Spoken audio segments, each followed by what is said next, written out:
अस्सलाम वालेकुम dear students, कैसे हैं आप बच्चों। आज का हमारा टॉपिक है square root of positive numbers, unit number 5। ये हमारा रिवीजन चैप्टर है और हम इसकी आगे से प्रैक्टिस करेंगे। सबसे पहले हम स्क्वायर के कॉन्सेप्ट क्या है, स्क्वायर क्या होता है, स्क्वायर का कॉन्सेप्ट हम पढ़ चुके हैं। अब हमने रिवीजन करना है। The product of a number with itself. एक नंबर लिया आपने और उसको उसी के साथ अपने आप के साथ मल्टीप्लाई कर दिया तो वो उसका स्क्वायर होता है। उसके बाद परफेक्ट स्क्वायर क्या है? A natural number is called a perfect square. कोई भी नेचुरल नंबर परफेक्ट स्क्वायर कहलाएगा if it is the square of any natural number. यानी एक नेचुरल नंबर जो है वो परफेक्ट स्क्वायर कहलाएगा अगर वो किसी नेचुरल नंबर का स्क्वायर हो। जैसे आपके सामने कुछ स्क्वायर्स हैं, परफेक्ट स्क्वायर्स हैं। 1 is a perfect square, 4 is a perfect square, 9 is perfect square, 16 is perfect square, 25 is perfect square. अब 4 ऐसा नंबर है कि जिसको किसी नेचुरल नंबर के साथ दो सेम नेचुरल नंबर्स को मल्टीप्लाई करें तो हमारे पास 4 आता है। तो इसलिए 4 जो है वो हमारा परफेक्ट स्क्वायर है। इसी तरह 9 जो है, दो सेम नेचुरल नंबर्स को मल्टीप्लाई करके हमारे पास 9 आता है, तो इसलिए ये हमारा परफेक्ट स्क्वायर है। इसी तरह हमारा 16 है, दो सेम नेचुरल नंबर्स को अगर हम मल्टीप्लाई करें तो हमारे पास 16 आता है। तो ऐसे नंबर्स, दो सेम नंबर्स, नेचुरल नंबर्स जिनको हम मल्टीप्लाई करें तो हमारे पास एक नेचुरल नंबर आए, वो परफेक्ट स्क्वायर है। अब आए हम एक्सरसाइज देखते हैं 5.1। 5 पॉइंट क्वेश्चन में फर्स्ट क्वेश्चन बच्चों, क्वेश्चन है आपका find the square of following. सबसे पहले आपने 7 का स्क्वायर कैसे फाइंड करना है। आपने सबसे पहले 7 का स्क्वायर लिया, ठीक है। इसके बाद आप 7 के स्क्वायर का क्या मतलब है? स्क्वायर का मतलब है कि number is multiplied by itself. आपने नंबर को नंबर के साथ ही मल्टीप्लाई करना है। ये आपका हो जाएगा 7 multiply by 7 is equal to 7 7 ज़ार कितना होता है? 49। ये आपका हो गया स्क्वायर। अगला क्वेश्चन है टेस्ट। क्वेश्चन नंबर 2 देखें। Test whether the following numbers are perfect square और नॉट। आपके पास ये नंबर्स दिए गए हैं, आपने इन नंबर्स को देखना है कि क्या ये नंबर आपके परफेक्ट स्क्वायर हैं या नहीं हैं। क्या इन नंबर्स को की फैक्टराइजेशन के बाद दो या 4 या 6 ऐसे सेम नंबर्स आते हैं जिनके पेयर बन रहे हैं। अगर तो वो पेयर फॉर्म में हैं तो वो इनकी फैक्टराइजेशन करें। फैक्टराइजेशन के बाद अगर आपके पास नंबर्स पेयर फॉर्म में आते हैं तो आपका परफेक्ट स्क्वायर है। और अगर वो कैन नॉट पेयर फॉर्म आते हैं कि अगर वो पेयर फॉर्म में नहीं आते तो वो आपका परफेक्ट स्क्वायर नहीं है। जैसे कि ये देखें आपके पास है 59। अगर मैं देखूं तो 59 जो है वो 0 to 58 ऑनवर्ड किसी भी टेबल पे ये डिवाइड नहीं होता। तो 59 को मैंने डायरेक्ट 59 पे डिवाइड कर दिया। 59 1 ज़ार 59। और अगर मैं इसके लिखती हूँ फैक्टर्स ऑफ 59, फैक्टर्स ऑफ 59, तो इसके फैक्टर्स क्या है? सिर्फ 59 है। अब इसको मैं क्या लिखूंगी? It is not perfect square, क्योंकि इसकी जो फैक्टराइजेशन है वो पेयर फॉर्म में नहीं है। यानी एक सिंगल नंबर में है, पेयर फॉर्म में नहीं है। इसके पेयर नहीं बन रहे, दो सेम नंबर्स का पेयर बनना ज़रूरी है। तो यहाँ पे हम क्या लिखेंगे? The factors of 59, the factors of 59 cannot form the pair.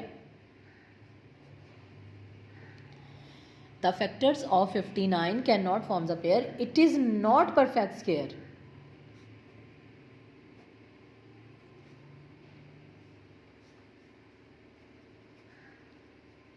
It is not perfect square, ठीक है। ये नंबर हमारा परफेक्ट स्क्वायर नहीं है क्योंकि इसके जो फैक्टर्स हैं वो पेयर नहीं बना रहे। अब उसके बाद अगर हम 81 की फैक्टराइजेशन देखें तो हमने इस नंबर का भी बताना है क्या ये नंबर परफेक्ट स्क्वायर है या नहीं है। तो सबसे पहले फैक्टराइजेशन के लिए सबसे पहले हमने कोशिश करनी है कि हमने लीस्ट नंबर लेना है। लीस्ट यानी सबसे छोटा नंबर लेना है। माइट भी पॉसिबल ये नंबर 2 से 3 नंबर्स पे डिवाइड हो रहा हो, एक उसमें 4 हो, एक उसमें 5 हो और एक इसमें 6 हो। तो आपने 4 को चूज़ करना है, यानी फैक्टराइजेशन आपने लीस्ट फैक्टर से स्टार्ट करनी है। तो यहाँ पे अगर मैं देखूँ तो ये 3 पे डिवाइड होता है। 2 3s are 6 और 7 3s are 21, 9 3s are 27, 3 3s are 9, 3 1s are 3। अब हम देखें, अब हम इसके फैक्टर्स को देखते हैं। बच्चों अगर हम 81 के फैक्टर्स देखें, 3 मल्टीप्लाई 3 मल्टीप्लाई 3 मल्टीप्लाई 3, अगर देखें तो ये पेयर बन रहा है यहाँ पे और ये पेयर बन रहा है, यानी ये पेयर फॉर्म में है, यानी 81 के फैक्टर्स जो हैं वो पेयर फॉर्म में हैं। That's why it is perfect square. Factors of 81 forms a pair, so it is perfect square. तो जिसके फैक्टर्स पेयर फॉर्म में होंगे वो परफेक्ट स्क्वायर होगा, और जिसके फैक्टर्स पेयर फॉर्म में नहीं होंगे वो कैन नॉट परफेक्ट स्क्वायर होगा। क्वेश्चन नंबर 3 देखें, exercise 5.1, without solving separate the perfect squares of even and odd numbers. बच्चों इवन नंबर सबसे पहले आपको पता होना चाहिए, इवन नंबर्स आपके कौन से होते हैं।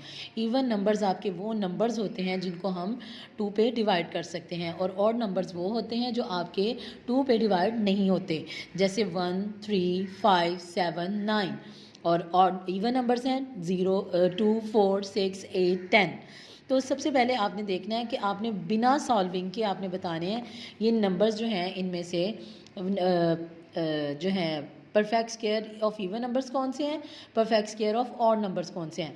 आपने इसका लास्ट डिजिट देखना है। अगर तो ये ऑड नंबर है, लास्ट डिजिट अगर तो ये ऑड नंबर है तो ये perfect square of odd numbers होगा। अगर लास्ट पे इवन नंबर है तो ये perfect square of even numbers होगा। इसी तरह यहाँ पे देखिए इसके लास्ट पे 1 है तो ये perfect square of odd numbers होगा। इसी तरह यहाँ पे इसके लास्ट पे ऑड नंबर है तो ये perfect square of odd number होगा। नेक्स्ट देखें, इसके लास्ट पे 5 ऑड नंबर्स हैं तो ये perfect square of odd numbers होगा। इसी तरह यहाँ पे 6 देखें, ये इवन नंबर्स है तो ये perfect square of even number होगा। नेक्स्ट लास्ट पे देखें 9 है, 9 आपका ऑड नंबर है तो ये perfect square of odd numbers होगा। और इसी तरह यहाँ लास्ट पे इवन डिजिट है तो इसको हम कहेंगे perfect square of even numbers. तो ये हमने ओरली बता दिया। नेक्स्ट क्वेश्चन है, find the squares of proper fractions, also compare the them with it self. यानी आपको ये प्रॉपर फ्रैक्शंस दी हुई हैं, आपने इनका स्क्वायर लेना है और उसके बाद इनका कंपैरिजन करना है। बच्चों फ्रैक्शंस के और प्रॉपर फ्रैक्शन क्वेश्चन नंबर 4 और 5 के सोल्यूशन के लिए हमें सबसे पहले तो हमें परफेक्ट स्क्वायर की प्रॉपर्टीज़ को समझना होगा। सबसे पहले properties of perfect square of numbers. तो सबसे पहले देखें कि पहली प्रॉपर्टी है the square of an even number is even, कि अगर हमारे पास एक इवन नंबर है उसका हम स्क्वायर लेते हैं, 2 का स्क्वायर लिया, 2 मल्टीप्लाई 2 आया इज़ इक्वल टू 4 आया। यानी अगर हम किसी इवन नंबर का स्क्वायर लेते हैं तो वो इज़ इक्वल टू इवन आता है। उसके बाद नेक्स्ट उसकी प्रॉपर्टी देखें, the square of an odd number is odd, यानी अगर किसी ऑड नंबर का हम स्क्वायर लेते हैं तो हमारे पास क्या आता है, अगर हम किसी ऑड नंबर का स्क्वायर लेते हैं तो हमारे पास आंसर में ऑड नंबर ही आएगा। जैसे 1 का स्क्वायर लिया तो 1 आया, 5 का स्क्वायर लिया तो 25 आया, 9 का स्क्वायर लिया तो हमारे पास 81 आया। यानी ये हमारी सेकंड प्रॉपर्टी हो गई अकॉर्डिंग टू फर्स्ट प्रॉपर्टी के square of even number is even. अगर हम इवन नंबर का स्क्वायर लेते हैं तो वो इवन आता है, ऑड नंबर का स्क्वायर लेते हैं तो वो ऑड आएगा। उसके बाद हमारी थर्ड प्रॉपर्टी क्या है, the square of proper fraction. अगर हमने किसी प्रॉपर फ्रैक्शन का स्क्वायर लेना है इज़ लेस देन इटसेल्फ। अगर हमने जैसे हमारे पास ये एक प्रॉपर फ्रैक्शन है 2/5, हमने इसका स्क्वायर लिया, स्क्वायर लेने के बाद हमारे पास 4/25 आया। अब आप यहाँ पे डिफरेंस देखें, 2/5 स्क्वायर और 4/5 स्क्वायर। तो यहाँ पे उन्होंने क्या मेंशन किया हुआ है, the square of proper fraction is less than itself. यानी जब आपने इसका स्क्वायर लिया है, इस प्रॉपर फ्रैक्शन का स्क्वायर लिया है तो वो लेस देन होती है इस प्रॉपर फ्रैक्शन से। यानी ये जो आंसर होगा, ये जो स्क्वायर होगा, ये लेस देन होगा 2/5 से। ठीक है, और इसके लिए उन्होंने कंपैरिजन किया है। कंपैरिजन कैसे किया है, दोनों उन्होंने क्वेश्चन लिया है और उसके बाद उसका जो स्क्वायर था, प्रॉपर फ्रैक्शन लिया और उसका स्क्वायर लिया है, इन दोनों का कंपैरिजन किया है। कंपैरिजन करने के बाद दोनों का क्रॉस मल्टीप्लाई किया। क्रॉस मल्टीप्लाई करने के बाद ये प्रूव हो गया कि 50 इज़ ग्रेटर दैन 20, यानी 2/5 इज़ ग्रेटर देन 4/25।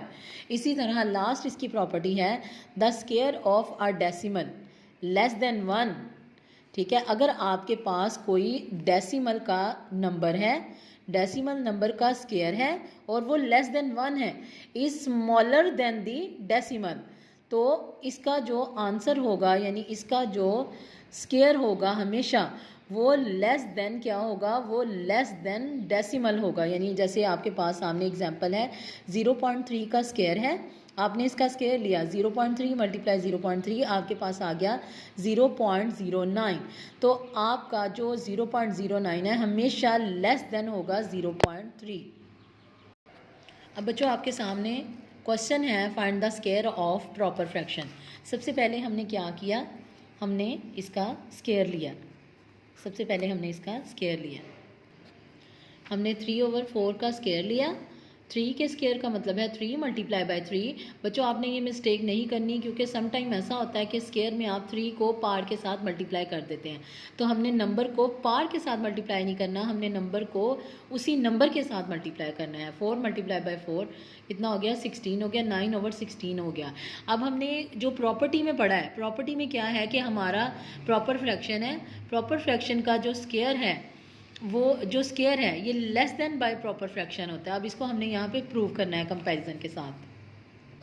यहाँ देखें 3/4 क्रॉस मल्टीप्लाई 9/16, हमने 3 को 16 से मल्टीप्लाई किया और 9 को 4 से मल्टीप्लाई किया। हमने देखा 16 3s are 48 आया और 4 9s are 36 आया। तो इससे प्रूव हुआ कि हमारा जो 48 है लेफ़्ट साइड है वो जो इस राइट हैंड साइड से ग्रेटर है। तो लेफ़्ट हैंड साइड पे आपका क्या है, प्रॉपर फ्रैक्शन है, यानी 3/4 इज़ ग्रेटर देन 9/16।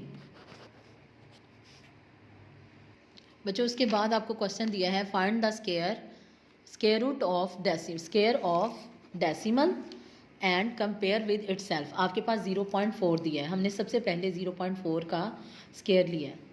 0.4 मल्टीप्लाई 0.4, ठीक है बच्चों। जब आपने डेसिमल नंबर को मल्टीप्लाई करना है तो आप याद रखना कि आपने नंबर को नंबर से मल्टीप्लाई कर दिया और बाकी जितने ज़ीरोज़ थे वो आपने साथ उतार लिए।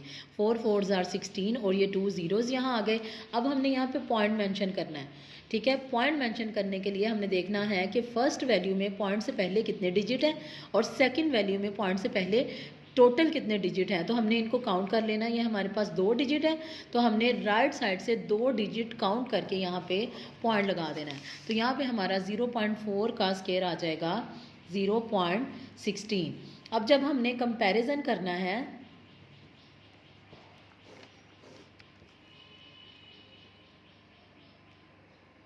हमने इसकी प्रॉपर्टी के अकॉर्डिंग कि 0.16 इज़ लेस देन 0.4, यानी हमने प्रॉपर्टी में क्या पढ़ा था कि द स्केयर ऑफ डेसिमल